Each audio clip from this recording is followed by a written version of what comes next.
was able to get backstage. I met the band, and I was struck by the fact that each guy had a vial of cocaine. Typically, we know the little vials as sort of these little tiny ones with sort of the ochre-colored tops. Well, these were the multi-purpose, gargantuan, triple X large sizes.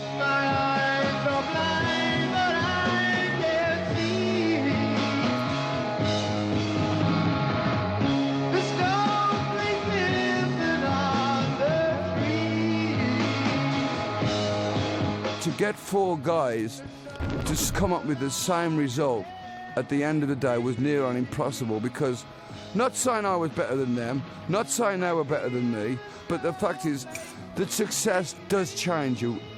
I mean, when you're hungry, you all have one goal to have, and that is to get successful.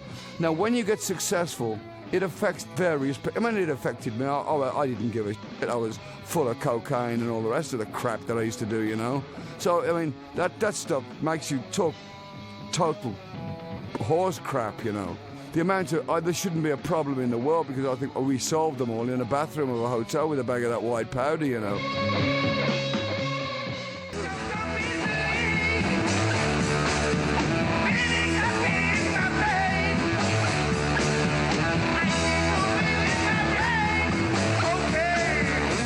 Volume 4 was, in my book, the last great Black Sabbath album that they did as Black Sabbath with the original lineup.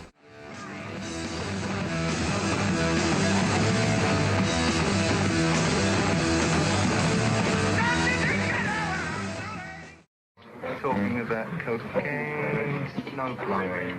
Yeah, that's all it was, talking about cocaine. I don't know whether I should really talk about that on this radio station. What was the inspiration behind snow blowing? What's it about? It's all about cocaine. When we did Volume 4, and we'd done so much, we'd done more coke. The cocaine bill was more than the recording bill, and the recording bill was 80,000. January of 1974 arrives, and so does Sabbath Bloody Sabbath, making it their 5th album and their 3rd time in Australia. Well, this too, I'm really pleased with, because the kids are really into it. You know. How far do you go on the tour? What do you do? What stuff? It's hard to sort of change the show, you know, completely every time, because people off different albums like to hear different songs, and we try and pick the best songs off each album which we recorded to do live on stage, you know. I remember when you did the gig at Kooyong last year, there was something like a couple of thousand kids trying to break down the barriers outside. Do you reach any point, no matter whether it's Australia, America, England, or wherever, where you actually feel that the kids are so much into the band that they are going to get you? It's not a point. I mean, when I'm on the stage, I feel that I can control it to limits. But all you've got to do, if it gets out of hand, just stop your playing and walk off. Because, and then when the crowd calm down again, you go back on. But like for instance, the other night in Sydney, the kids had paid to see the show. And there was these guys there with the red coats on, and as soon as anybody stood up, it was like a smack round the mouth and sit down again. And that's not on, because they paid to see us, and we're glad to play to them, you know. So I don't see there's any call for any violence of any sort. Both the Sydney and the Melbourne concerts were a little on the violence.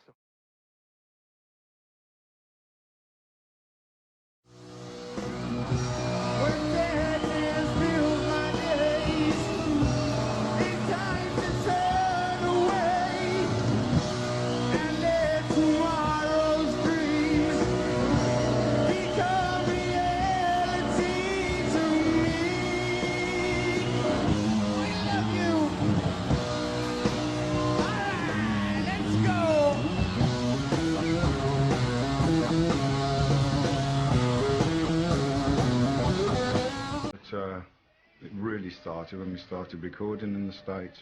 All the coke dealers knew where to find us, and it's just like a constant stream of coke dealers and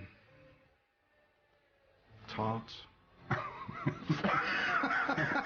First of all, it was very creative, we found. We could stay up and we'd be coming up with ideas and we'd talk a lot more. Certainly with coke, we'd be up all night, talking away.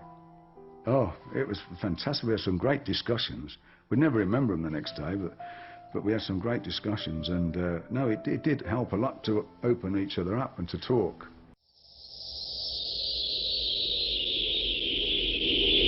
Black Sabbath was spending more time in America, cut off from their dark British roots, suffering from a creative stasis of their own, aided by old-fashioned drug and booze abuse.